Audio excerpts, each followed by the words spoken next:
Cada año 10 millones de personas contraen la tuberculosis en el mundo, una enfermedad que afecta casi siempre a los pulmones. Ayer se celebraba, 24 de marzo, el Día Mundial de la Tuberculosis y se ha hablado, entre otras cuestiones, de la tuberculosis como un problema de salud pública de primera magnitud. Todos estos datos a nivel internacional, pero para hablar de más datos a nivel nacional, y aquí en Es la Mañana de Salamanca, contamos con nuestra profesional Yolanda Velasco, vocal de Oficina de Farmacia del Colegio Oficial de Farmacéuticos de Salamanca. Buenas tardes, Yolanda. Hola, buenas tardes, Sonia. ¿Qué tal? Pues impresionantes los datos que estamos escuchando, pero creo que tú también tienes una serie de datos que nos van a sorprender. Pues sí, es verdad, hay una serie de datos que dices, uy, parece mentira. Si yo creí que esto de la tuberculosis era del siglo pasado, pues no. Desgraciadamente sigue en nuestros días y sobre todo pues de la mano de otras enfermedades que todavía son graves, como puede ser el VIH, que hacen que, pues en este caso, la tuberculosis sea la causa principal de muerte en las personas infectadas por VIH. Imagínate, la combinación VIH-tuberculosis es letal porque la una acelera la evolución de la otra. Sobre todo ahí es donde reviste mayor gravedad.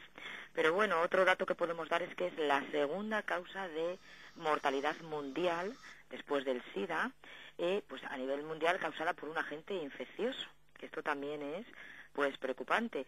Y una de las 5 causas principales de muerte en las mujeres entre 15 y 44 años. O sea que sí, bueno, pues es para preocuparnos. De hecho, la OMS tiene un objetivo de desarrollo del milenio que consiste en detener la propagación de esta enfermedad, sobre todo en este año en el que estamos, en el que sí se van registrando en general menos número de personas que enferman de tuberculosis. Pues en estos últimos años va disminuyendo, pero sí está aumentando lo que se llama la tuberculosis multiresistente o ultrarresistente, que eso también es un poquito preocupante. Antes de meternos de lleno en materia, nos ubicamos, como solemos hacer, qué es la tuberculosis, cómo se transmite, aunque ya más o menos tenemos cierta idea. Sí, pues mira, pues la tuberculosis es una enfermedad infecciosa que está causada por el Mycobacterium tuberculosis.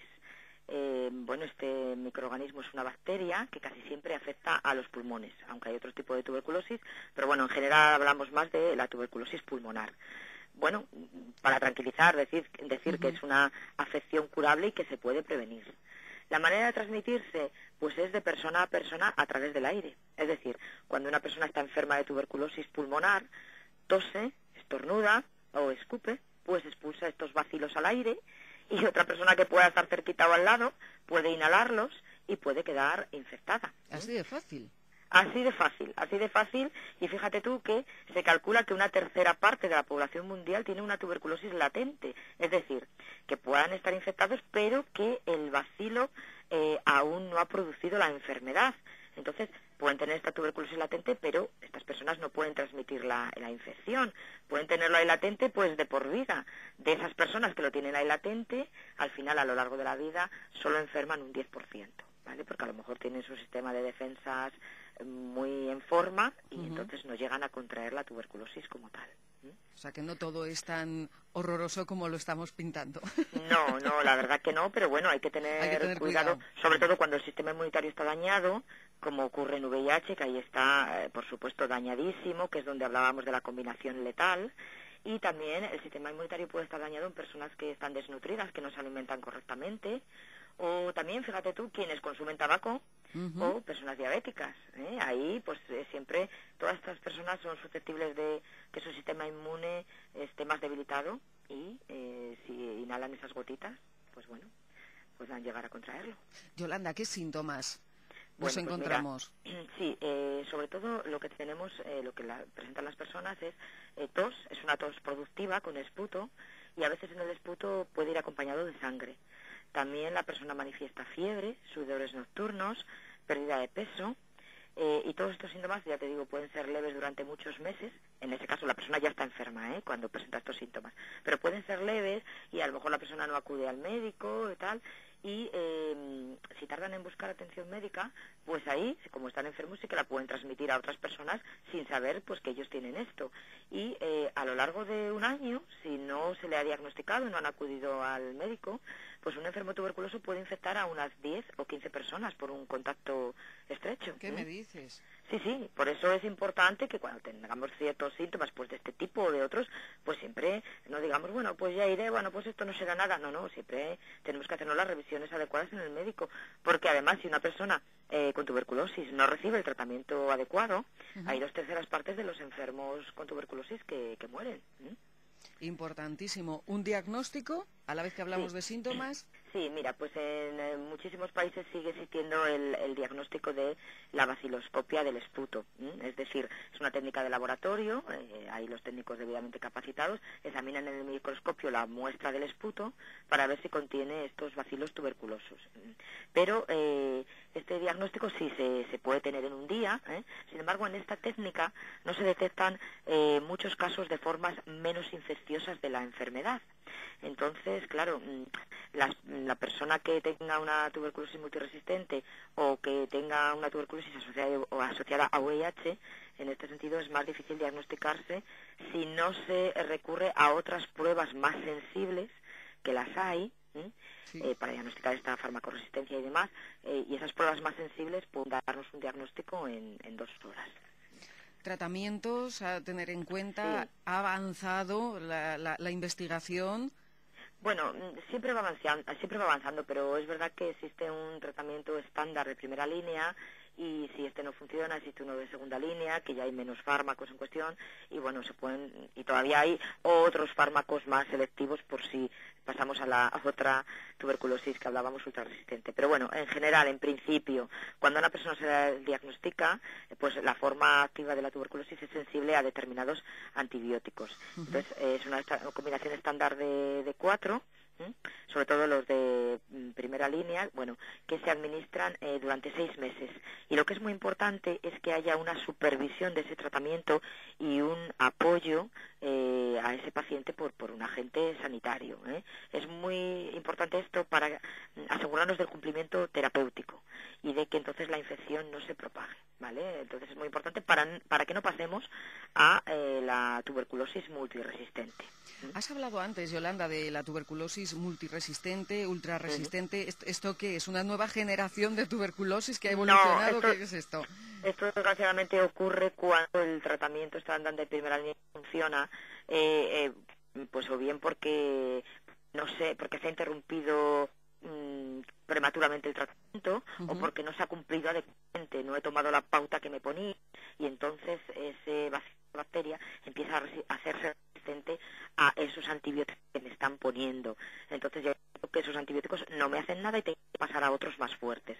Entonces, bueno, pues sí, lo que te digo, los tuberculosos corrientes que se han usado durante décadas empiezan a hacerse resistencias a ello. Entonces, en todos los países estudiados se ha comprobado que hay cepas de este bacilo que presentan resistencias a por lo menos un medicamento antituberculoso. Entonces, la multiresistencia, sobre todo, es causada pues por una, como te decía, que no responde al tratamiento de primera línea, por lo menos es con isoniazida y rifampicina, que son los 2 medicamentos antituberculosos de primera línea. Son la línea estándar y la más eficaz. Pero hay veces que ya empieza a haber cepas resistentes a estos, por lo que te acaba de decir, porque el tratamiento no se ha cumplido correctamente, se ha interrumpido en tiempo, etcétera, y entonces pasar a los medicamentos de segunda línea. Ahí las opciones son menores y a veces los medicamentos que se recomiendan no se consiguen siempre, ¿vale? Incluso a veces, en este caso, hay que prolongar el tratamiento hasta 2 años. Imagínate, si ya es difícil cumplir 6 meses de tratamiento religiosamente día a día, imagínate lo que supone a veces 2 años de tratamiento. Por supuesto, esto también encarece pues el tratamiento, ¿no? Comprar los fármacos durante 2 años. Y además, tanto tiempo de tratamiento puede producir reacciones adversas graves. Entonces, esta sería la multiresistente, pero hay otra peor que te contaba, que es ultra resistente, y ahí ya hay muy poquitos medicamentos que se puedan utilizar. Y te diré que, bueno, de esta se han notificado casos en 100 países del mundo. Las cifras que tenemos en 2013, que hubo 480.000 casos de tuberculosis multiresistente. Bueno, la mitad de ellos corresponden a India, China y Federación Rusa. Y aproximadamente un 9% de esos casos era tuberculosis ultra resistente. ¿vale? Entonces, bueno, un problema, sí. Pero hay soluciones, como decía aquel, a ver las haylas. Sí, hay soluciones. La primera sería, pues eso, poder curar, para llegar a estas formas resistentes, ¿vale? O multiresistentes, la primera sería curar al paciente tuberculoso a la primera. Es decir, hacer la importancia que te decía al principio de ese apoyo del agente sanitario, de esa supervisión y de asegurarnos de la adherencia del paciente al tratamiento, de que está cumpliendo bien el tratamiento día a día para que no se desarrollen luego esas formas multiresistentes. Entonces, la primera sería esa, poder curar al paciente tuberculoso a la primera, con la isoniazida y rifampicina, que son los fármacos estándar de primera línea. Bueno, sino también facilitar el acceso al diagnóstico, es decir, que se hagan no solamente la baciloscopia que hablábamos en principio, sino esas pruebas de laboratorio especiales, porque con la que hablábamos en principio a veces no se detectan esas formas más severas de la enfermedad. Entonces, estas pruebas que te digo especiales son para analizar la sensibilidad de la bacteria a los fármacos o bien detectar los distintos patrones de resistencia. Entonces pueden ser unas pruebas de carácter molecular o tener que también hacer un cultivo de ese bacilo y tal. Pero bueno, esos resultados, ya te digo, están disponibles en pocas horas y hacen que enseguida pongamos el tratamiento correcto. Luego, velar por un control adecuado de las infecciones en los establecimientos donde se trata a los pacientes y también velar por el uso apropiado de esos medicamentos de segunda línea que se ponen cuando los primeros no han funcionado.